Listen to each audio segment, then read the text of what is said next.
So here I am.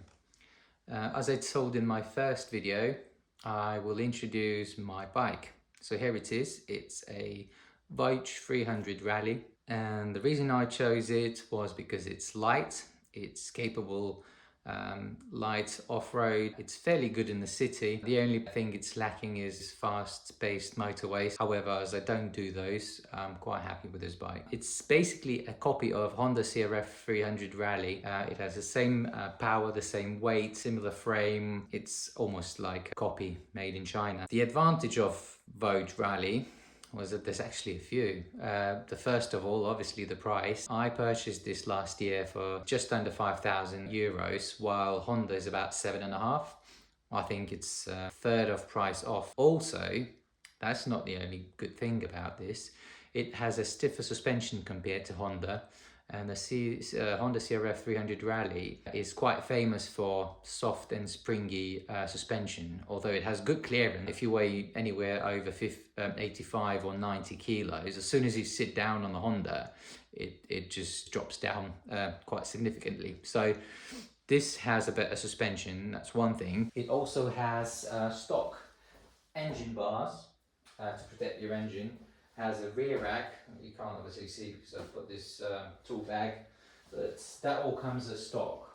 I think cheaper and having these advantages is great, and that's one of the reasons I bought it. The only downside for this particular model year 2024, which is mine, is that it doesn't have fuel gauge. So when the fuel is low, you'll get the fuel light on, but it's no fuel gauge. They've upgraded it in 2025, so the new model actually has the fuel gauge. So I've had it for just over 8,000 miles. I bought it last year in March.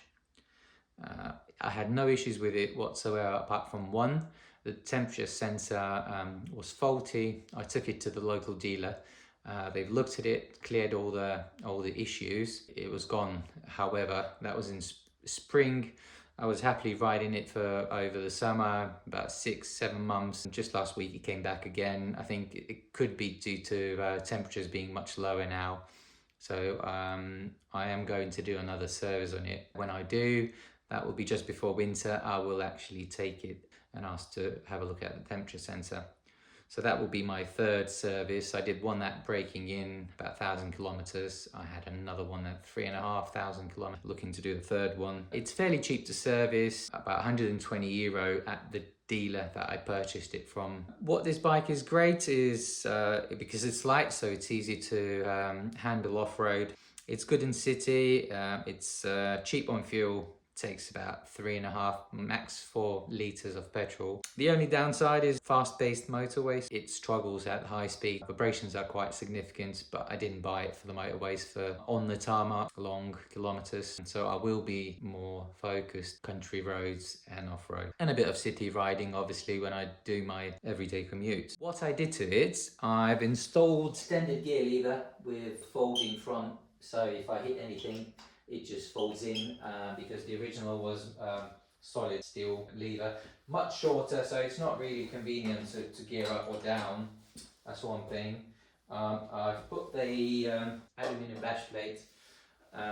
Originally there was a plastic one which was not great. It only covered the front of the engine, not the bottom. I did a handguards. It came originally with the fully plastic ones, so I've upgraded with aluminium reinforcement.